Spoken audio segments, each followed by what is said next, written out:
ವಿಧಾನಸಭೆಯಲ್ಲಿ ಕಾನೂನು ಸುವ್ಯವಸ್ಥೆ ಬಗ್ಗೆ ಚರ್ಚೆಗೆ ಅವಕಾಶ ಕೋರಿ ವಿಪಕ್ಷ ಬಿಜೆಪಿ ಇಂದು ಮತ್ತೊಮ್ಮೆ ನಿಲುವಳಿ ನೋಟಿಸ್ ಅನ್ನು ಕೊಟ್ಟಿದೆ. ಇತ್ತೀಚೆಗೆ ರಾಜ್ಯದಲ್ಲಿ ಕೊಲೆ, ಸುಲಿಗೆ, ಅತ್ಯಾಚಾರ, ದೌರ್ಜನ್ಯ ಬಗ್ಗೆ ಚರ್ಚೆಗೆ ಅವಕಾಶ ಕೊಡುವಂತೆ ಬಿಜೆಪಿ ಪಟ್ಟು ಹಿಡಿದಿದೆ.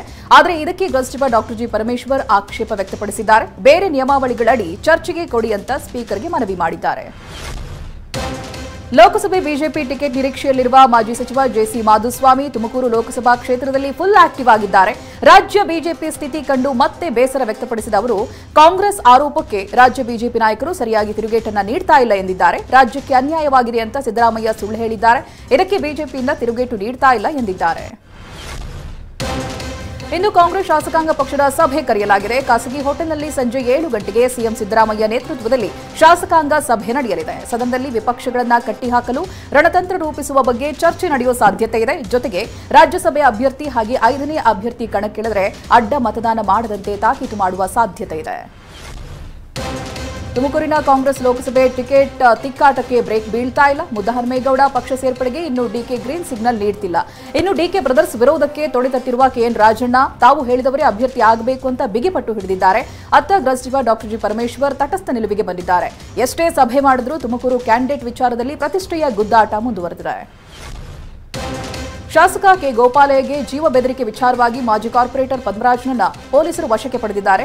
ನನಗೆ ಕರೆ ಮಾಡಿ ಜೀವ ಬೆದರಿಕೆ ಹಾಕಿದ್ದಾರೆ ಅಂತ ಶಾಸಕ ಕೆ ಗೋಪಾಲಯ್ಯ ಕಾಮಾಕ್ಷಿಪಾಳ್ಯ ಠಾಣೆಗೆ ದೂರನ್ನ ನೀಡಿದ್ರು. ಇದೀಗ ಪೊಲೀಸರು ಪದ್ಮರಾಜ್ ಬಳಿ ಇದ್ದ ಮೊಬೈಲ್ ಅನ್ನು ವಶಕ್ಕೆ ಪಡೆದು ವಿಚಾರಣೆ ನಡೆಸುತ್ತಿದ್ದಾರೆ. ಚಿತ್ರ ನಿರ್ಮಾಪಕ ಉದ್ಯಮಿ ರಾಕ್ಲೈನ್ ವೆಂಕಟೇಶ್ಗೆ ಬಿಬಿಎಂಪಿ ಅಧಿಕಾರಿಗಳು ಶಾಕ್ ಕೊಟ್ಟಿದ್ದಾರೆ. ವೆಂಕಟೇಶ್ಗೆ ಸೇರಿದ ಟಿ ದಾಸರಹಳ್ಳಿಯ ಪ್ರಶಾಂತ್ ನಗರದಲ್ಲಿರುವ ಮಾಲ್ಗೆ ಬಿಬಿಎಂಪಿ ಅಧಿಕಾರಿಗಳು ಬೀಗ ಜಡಿದಿದ್ದಾರೆ. ಬರೋಬ್ಬರಿ 11,51,00,000 ರೂಪಾಯಿಗಳಷ್ಟು ಆಸ್ತಿ ತೆರಿಗೆ ಉಳಿಸಿಕೊಂಡಿದ್ದ ಹಿನ್ನೆಲೆಯಲ್ಲಿ ದಾಸರಹಳ್ಳಿಯ ಕಂದಾಯ ಅಧಿಕಾರಿಗಳು ಮಾಲ್ ಬಂದ್ ಮಾಡಿದ್ದಾರೆ. ನಿನ್ನೆ ರಾತ್ರಿ 9:30ಕ್ಕೆ ಬಿಬಿಎಂಪಿಯವರು ಬಂದಿದ್ದಾರೆ. ಆದರೆ ನಮಗೆ ನೋಟಿಸ್ ಕೊಟ್ಟಿಲ್ಲ, ಏನಿಲ್ಲ ಅಂತ ರಾಕ್ಲೈನ್ ಮಾಲ್ ಮ್ಯಾನೇಜರ್ ಪ್ರಕಾಶ್ ಹೇಳಿದ್ದಾರೆ. ಸುಮ್ಮನೆ ನೋಟಿಸ್ ತೋರಿಸಿ ವಾಪಸ್ ಅವರೇ ಇಟ್ಕೊಂಡಿದ್ದಾರೆ. ಕೇಳಿದ್ರೆ ನಮಗೆ ಹೈ ಪ್ರೆಷರ್ ಇದೆ ಅಂತ ಮಾಲ್ ಸೀಸ್ ಮಾಡ್ತಿದ್ದೀವಿ ಅಂತ ಹೇಳ್ತಾರೆ. ಹೈಕೋರ್ಟ್ನಲ್ಲಿ 1 ವರ್ಷದ ಹಿಂದೆ ಇದೆಲ್ಲ ಇತ್ಯರ್ಥವಾಗಿದೆ ಅಂದ್ರು. ವಿವಿಧ ಬೇಡಿಕೆಗಳನ್ನ ಈಡೇರಿಸಬೇಕು ಅಂತ ರೈತರು ಪ್ರತಿಭಟನೆಯ ಹಾದಿ ತುಳಿದಿದ್ದಾರೆ. ಕನಿಷ್ಠ ಬೆಂಬಲ ಬೆಲೆಗೆ ಕಾನೂನು ರೂಪ ನೀಡೋದು, ಹಳೆಯ ಭೂಸ್ವಾಧೀನ ಕಾಯ್ದೆ ಮರುಸ್ಥಾಪಿಸೋದು, ರೈತರ ಮೇಲಿನ ಕೇಸ್ಗಳನ್ನು ವಾಪಸ್ ಪಡೆಯೋದು, ದೇಶಾದ್ಯಂತ ರೈತರ ಸಾಲ ಮನ್ನಾ ಮಾಡೋದು, ರೈತರು ಕೃಷಿ ಕಾರ್ಮಿಕರಿಗೆ ಪಿಂಚಣಿ ಹೀಗೆ ಹಲವು ಬೇಡಿಕೆಗಳ ಈಡೇರಿಕೆಗೆ ಒತ್ತಾಯಿಸಿ ಮೋದಿ ಸರ್ಕಾರದ ವಿರುದ್ಧ ರೈತರು ದಂಗೆ ಎದ್ದಿದ್ದಾರೆ. ಸಹಸ್ರಾರು ರೈತರು ದೆಹಲಿಗೆ ಹೊಂದಿಕೊಂಡಿರೋ ಹರಿಯಾಣ, ಪಂಜಾಬ್ ಗಡಿ ಪ್ರದೇಶದಲ್ಲಿ ನಿನ್ನೆ ರಾತ್ರಿ ಠಿಕಾಣಿ ಹೂಡಿದ್ರು. ಅದರಲ್ಲೂ ಶಂಭು ಬಾರ್ಡರ್ ಬಳಿ 10,000ಕ್ಕೂ ಹೆಚ್ಚು ರೈತರು ಲಂಗರು ಹಾಕಿದ್ದಾರೆ. ನಿನ್ನೆ ರಾತ್ರಿ ತಾತ್ಕಾಲಿಕ ಕದನ ವಿರಾಮ ಘೋಷಿಸಿದ್ದ ರೈತರು ಇಂದು ಮತ್ತೆ ಸಮರ ಮುಂದುವರಿಸಲಿದ್ದಾರೆ. ರೈತರ ಮೇಲೆ ಅಶ್ರುವಾಯು ದಾಳಿ, ರೈತರ ಬಂಧನ ಖಂಡಿಸಿ ಡಿಸಿಎಂ ಡಿಕೆ ಶಿವಕುಮಾರ್ ಆಕ್ರೋಶ ಹೊರಹಾಕಿದ್ದಾರೆ. ಸಚಿವ ಪ್ರಿಯಾಂಕ್ ಖರ್ಗೆ ಕೂಡ ಖಂಡನೆ ವ್ಯಕ್ತಪಡಿಸಿದ್ದಾರೆ. ಯೂತ್ ಕಾಂಗ್ರೆಸ್ ರಾಷ್ಟ್ರೀಯ ಅಧ್ಯಕ್ಷ ಶ್ರೀನಿವಾಸ್ ವಿಡಿಯೋವೊಂದನ್ನು ಪೋಸ್ಟ್ ಮಾಡಿ ಮೋದಿ ಅವರನ್ನ ಕಾಲೆಳೆದಿದ್ದಾರೆ.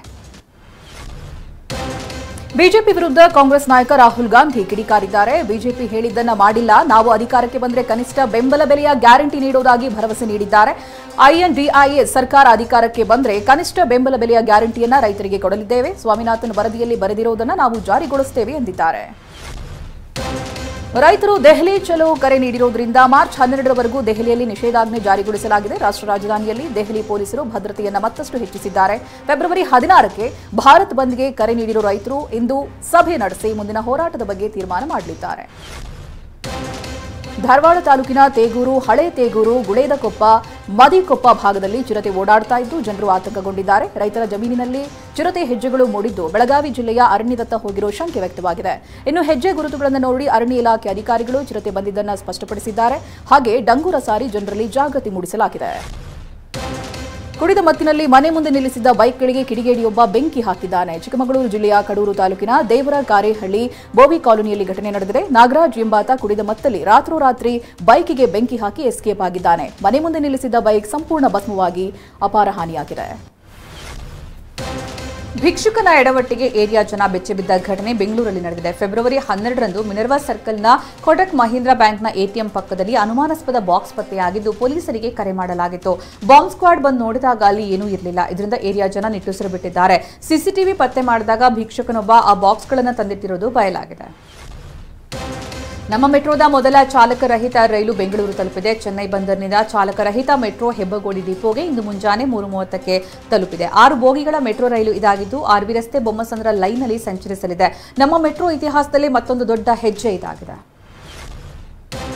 ಅರಣ್ಯ ಭೂಮಿ ಮತ್ತು ಕಂದಾಯ ಒತ್ತುವರಿ ತೆರವುಗೊಳಿಸದ ಆರೋಪದಲ್ಲಿ ಕೊಪ್ಪಳ ಜಿಲ್ಲಾಧಿಕಾರಿ ನಳಿನ್ ಅತುಲ್ ವಿರುದ್ಧ ಸಿಬಿಐಗೆ ದೂರು ನೀಡಲಾಗಿದೆ. ಕೊಪ್ಪಳ ತಾಲೂಕಿನ ನಾರಾಯಣಪೇಟೆಯಲ್ಲಿರುವ ಅರಣ್ಯ ಭೂಮಿಯನ್ನು ಹಂಪಿ ಬಿಲ್ಡರ್ಸ್ ಹಾಗೆ ಹಂಪಿ ವಿಸ್ಕರ್, ಹಂಪಿ ಫೆದರ್ಸ್ ರೆಸಾರ್ಟ್ಗಳಿಂದ ಒತ್ತುವರಿ ಮಾಡಿಕೊಳ್ಳಲಾಗಿದೆ ಅಂತ ಆರೋಪಿಸಲಾಗಿದೆ.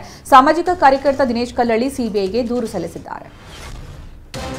ಮಂಡ್ಯದ ಬೇವಿ ಬೆಟ್ಟದ ಕಲ್ಲು ಕ್ವಾರಿಯಲ್ಲಿ ಟ್ರಯಲ್ ಬ್ಲಾಸ್ಟಿಂಗ್ಗೆ ಸರ್ಕಾರ ಸದ್ದಿಲ್ಲದೆ ತಯಾರಿ ನಡೆಸಿದೆ. ಕೆಆರ್ಎಸ್ ಡ್ಯಾಂನಿಂದ ಕೇವಲ 5-6 ಕಿಲೋಮೀಟರ್ ದೂರದಲ್ಲಿರುವ ಕಾರಣ ಗಣಿಗಾರಿಕೆಗೆ ಬಿಜೆಪಿ ಅವಧಿಯಲ್ಲಿ ನಿಷೇಧಿಸಲಾಗಿತ್ತು.